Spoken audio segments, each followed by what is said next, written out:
So as we go through the lesson, we'll go back to this position and we'll just feel what kind of differences you feel from doing the movements, because we want to go back and forth between moving and sensing. And then that will help us sense some more and be able to move some more, and it becomes a nice little circle that we can do. So if it feels all right for you, can you bend your right knee so that your right foot is flat on the ground there? So the right foot is flat. And we're going to try a movement of pushing that right foot against the ground. And when it pushes you against the ground, push the foot against the ground, we're going to keep the right knee up toward the ceiling and let the pelvis roll toward the left. Okay, so just try that movement a few times. You push the right foot. You keep the right knee up toward the ceiling. You roll the pelvis so that you roll over toward the left. And then you come back. Is it a lot of movement, Gary? Or is it just a slight movement? It's a small, comfortable movement. I mean, it might get bigger as you go along. That's fine. We want to start out small and slow when we do these movements usually, because we can feel more if we go slowly. So some things to look out for this are that you're not trying to lift your pelvis off the ground. You're just letting your pelvis roll to the side. So the left leg, you might feel how the left leg, it rolls out a little bit. So the left little toe gets closer to the ground.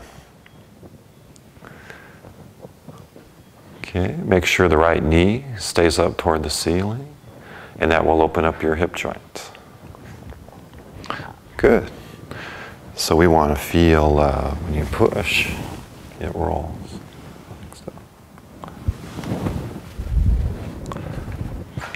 Good.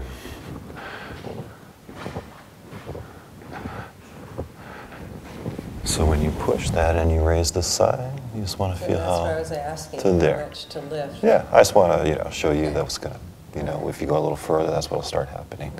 And you're going to keep your knee up toward the ceiling.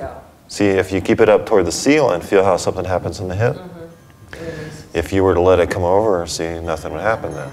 Yeah, so that's why we have that constraint. Good, good. So now the game we're going to play now is what happens if you put that right foot in a different place. So put that right foot further out to the side and try pushing from there. Okay, notice how if you push from further out to the side, then it's a different feeling. It'll be a different feeling in the low back and the pelvis. Yeah, all those things will be different because it's a variation. So, in your low back. yeah, so there'll be variations in how people can do this. Different with each person? Yeah, something you might try is to feel what happens in your tummy when you push. When you push, are you able to relax your tummy? Maybe even push it out a little bit? Or do you have to keep your stomach tight when you do something? Feel the difference in the movement between having a lot of tension in your abdomen and being able to relax your abdomen. Maybe even push it out a little bit. Good, then put the foot in another place. Put the foot in a different place. Okay, it could be, anywhere. We can do it anywhere we want. Yes, the magic here is in the variation. Okay, every different place you put the foot is going to be a different way for your nervous system to sense and feel that movement of pushing the foot and the force coming up into your low back, which is what we do when we walk. This is a microcosm of what we're doing when we're walking. We're pushing with the foot, we're arching the low back. So this is a safe way to explore some different variations in how we could do that movement a little differently than we're used to. So start putting the foot in some other different places, and make sure you put the foot in some strange places. Okay, some places where you wouldn't usually, think to put it. That wouldn't be the most efficient place. So make sure it's way out to the side at least a few times, because our habit is going to be to keep it close to us. But it has to be flat. We want to keep the foot flat on the ground. Don't just push on the heel.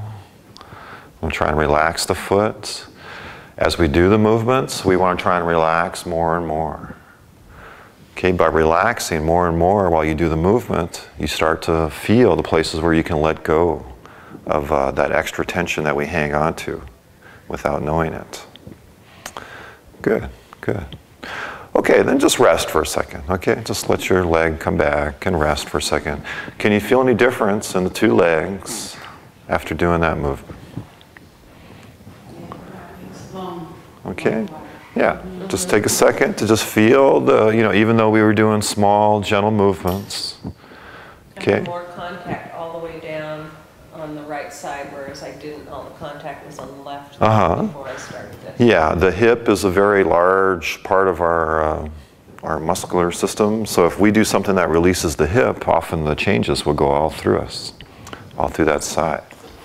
So just feel what you can feel for a second. We want to go back and forth between doing the movement and then feeling, because then we set up that sensory motor loop to our advantage. Okay, so we're going to do just a little bit more with that. So go ahead and bend the knees again. Bend both knees this time, actually. We're going to do something a little different. Let the left knee fall out to the side so that the left knee comes toward the ground. Put the right foot on top of the left foot and try pushing from there a few times. So you do the exact same thing. You're just pushing against your own foot now instead of against the floor. Good. Feel if the right knee can come forward out over the right foot a little bit. Feel if having that kind of orientation changes how you can move. Feel how having the right foot on top of the left foot makes your pelvis twist around itself in a way that might be different than usual for you. Good, good. So just go back and forth, feeling how high up in your body you feel that. But you don't want to lift your left hip off. You're keeping that down on the floor. Because if we were to lift our whole pelvis off the ground, that would be a big strain. We want to try and relax while we do the movement. Okay, and then move your right foot to your left ankle. So that bony part of your ankle. Try pushing from there a few times. Feel how that's different. Maybe your connection is a little more solid with that area.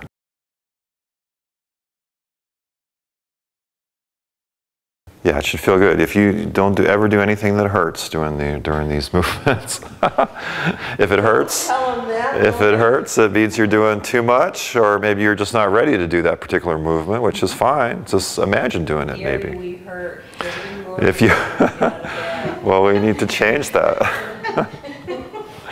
We need to start finding our ease and then expanding our sense of ease. So many movements, exercise things, they want you to strain. They want you to, hurt yourself, and that's supposed to be a good thing somehow. But if our goal is to feel ease in our movement, our everyday movements, our means to achieve that end should be to have that feeling of ease. So start moving your right foot up your shin so that you just keep pushing further and further up your shin to wherever is easy. Now some people might get all the way up to the left knee. Some people could even get past the knee on the floor, on the other side of the knee. Just go to wherever is comfortable for you. Okay, what can you do that feels good for you, feels relaxing, feels like you might be learning something?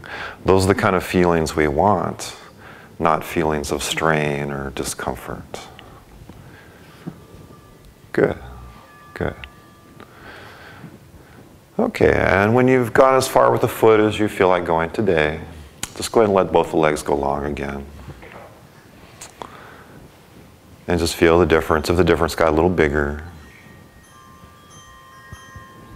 between the right and the left legs.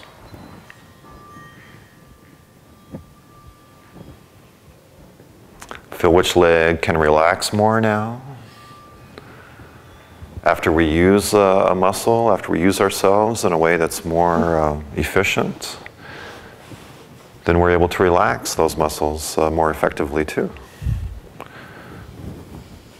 So just feel the difference in which leg might feel more alive to you, which leg feels more like it's a part of you,